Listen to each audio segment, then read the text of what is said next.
প্রিয় দর্শক আসসালামু আলাইকুম, welcome back to my channel tasty cooking by Akhi. আজ খুবই জনপ্রিয় একটা ভর্তা রেসিপি শেয়ার করব।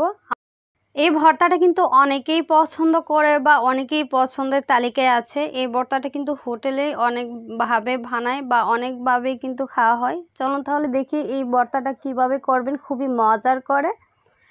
প্রথমে ভর্তাটা করার জন্য আমাদের লাগবে হচ্ছে টাকি মাছ। আমি এখানে 4 পিস টাকি মাছ নিয়েছি, আর আমি কিন্তু এখানে দেশি টাকি মাছ নিয়েছি। আর এই দেশি মাছ দিয়ে ভর্তা করলে কিন্তু খেতে অসম্ভব মজার হয়, তাই ভর্তার ক্ষেত্রে দেশি জিনিস দিয়ে ভর্তা করলেই বেশি ভালো লাগে। তারপর এখানে আমি দিয়ে দিচ্ছি হলুদ, লবণ, আর নিয়ে নিচ্ছি শুকনো মরিচ বা লাল মরিচ। হলুদ আর লবণটাকে এখন আমি মেখে নিচ্ছি। তারপর এখানে আমি দিয়ে দিচ্ছি সরিষার তেল। সরিষার তেলটা দেওয়ার পর আবারও আমি হলুদ, লবণ আর মরিচের সাথে ভালোভাবে মেখে নিচ্ছি। মেখে দেন আমি প্রত্যেকটা মাছের গায়ে গায়ে কিন্তু লাগিয়ে নিব। এইভাবে হাত দিয়ে আমি প্রত্যেকটা মাছের মধ্যে মশলাগুলোকে ভালোভাবে মেখে নিব। আর মাছগুলো কিন্তু দা দিয়ে একটু একটু কেটে নেবেন, তাহলে দেখবেন খুবই ভালোভাবে বা সুন্দরভাবে ভাজা হবে, ভিতর দিয়ে কাঁচা থাকবে না। এভাবে মেখে তারপর আমি রেখে দিয়েছিলাম 2 থেকে 3 মিনিটের মতো। 2 থেকে 3 মিনিট পর আমি চুলায় একটা প্যান বসিয়ে দিয়েছি, আর এখানে আমরা দিয়ে দিচ্ছি সরিষার তেল। অবশ্যই কিন্তু ভর্তার ক্ষেত্রে সরিষার তেল দিয়ে মাছগুলোকে ভাজবেন, তাহলে দেখবেন খেতে অসম্ভব মজার হয়। সরিষার তেলটা দেওয়ার পর এখানে আমি দিয়ে দিচ্ছি শুকনো মরিচ। আমি এখানে প্রায় 7 থেকে 8টার মতো শুকনো মরিচ নিয়েছি। এখন মরিচগুলোকে ভেজে নেব। শুকনো মরিচগুলোকে ভেজে তারপর আমি সাইডে রেখে দিব। মরিচগুলো কিন্তু ভাজা হয়ে গিয়েছে, এখন আমি উঠিয়ে সাইডে রেখে দিচ্ছি।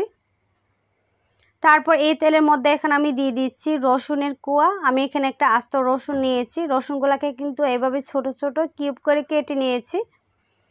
কেটে তারপর ভেজে নিয়েছি। ভাজা হয়ে গিয়েছে, এখন আমি উঠিয়ে এগুলোকে কিন্তু সাইডে রেখে দিব।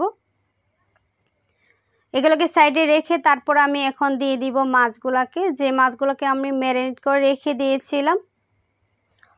মাছগুলোকে দিয়ে তারপরে এক পাট আমি ভেজে নেব।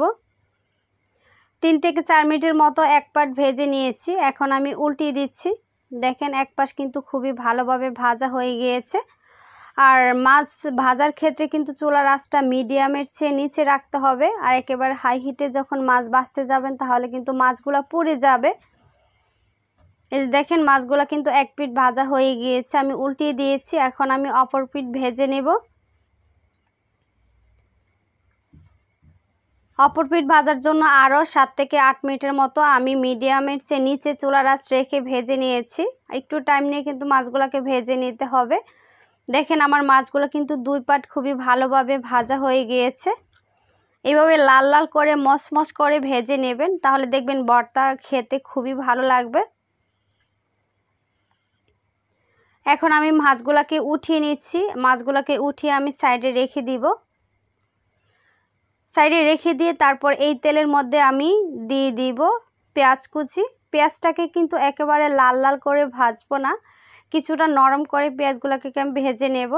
আমি এখানে 1/4 কাপ পেঁয়াজ কুচি দিয়েছি। এখন পেঁয়াজগুলোকে আমি একটু নরম করে ভেজে নেব, যেন পেঁয়াজের কাঁচা গন্ধটা চলে যায়, এই জন্য পেঁয়াজটাকে ভেজে নেব। পেঁয়াজটা ভাজা হয়ে গেলে তারপর এখানে আমরা দিয়ে দিব মাছগুলোকে।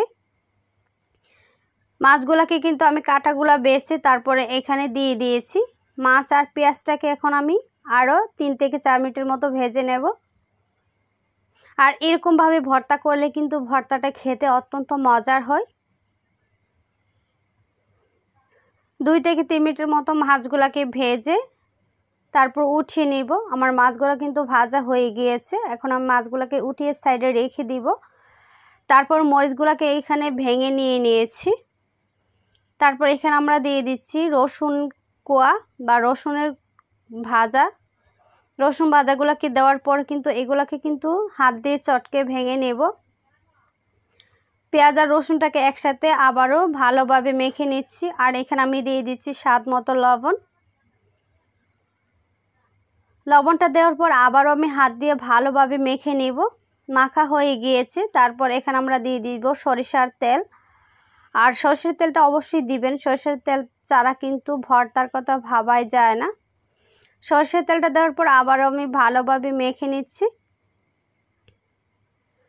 এভাবে ভালোভাবে হাত দিয়ে মেখে নেবেন। মাখা হয়ে গেলে তারপরে এখানে আমরা দিয়ে দিব মাছগুলাকে, যে মাছগুলাকে আমরা ভেজে রেখেছিলাম। এগুলাকে ঠান্ডা করে নিয়েছি। ঠান্ডা করে নেওয়ার পর এখন আমি মরিচ আর রসুনের সাথে ভালোভাবে কিন্তু মেখে নেব হাত দিয়ে।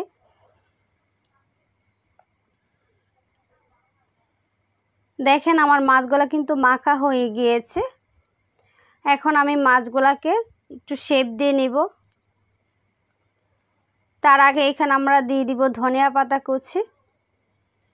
ধনিয়া পাতাটা দিলে কিন্তু ভর্তা খেতে অসম্ভব মজার হয়, এই জন্য ধনিয়া পাতাটা দেওয়া। ধনিয়া পাতাটা দেওয়ার পর আবারও আমি মাছগুলোকে ভালোভাবে মেখে নিচ্ছি বা মিশিয়ে নিচ্ছি। তারপর এখানে আমি ভর্তার গোলার শেপ দিয়ে নিচ্ছি। আমি এখানে গোলাকার করে নিচ্ছি, আপনারা চাইলে কিন্তু যে কোনো শেপ দিয়ে নিতে পারেন। এরকমভাবে হাত দিয়ে ঘুরিয়ে ঘুরিয়ে কিন্তু আমি সবগুলা মাছের ভল বানিয়ে নিয়েছি। এই যে দেখেন, এটা কিন্তু লাস্ট বল ছিল। সবগুলো ভল বানিয়ে নিয়েছি। এখন আমি সার্ভ করে দেখাচ্ছি। এই যে দেখেন মাছের ভলগুলা দেখতে অসম্ভব সুন্দর হয়েছে আর খেতে কিন্তু দারুণ মজার ছিল। এই রেসিপিতে যদি ট্রাই করেন সবাই আপনার প্রশংসা করবে। আশা করছি আমার আজকের এই রেসিপিটা আপনাদের কাছে খুবই ভালো লেগেছে। যদি ভিডিও ভালো লাগে লাইক কমেন্ট শেয়ার করতে ভুলবেন না। ফ্রেন্ডস অ্যান্ড ফ্যামিলির সাথে কিন্তু শেয়ার করতে পারেন। সবাই ভালো থাকবেন, সুস্থ থাকবেন। আল্লাহ হাফেজ।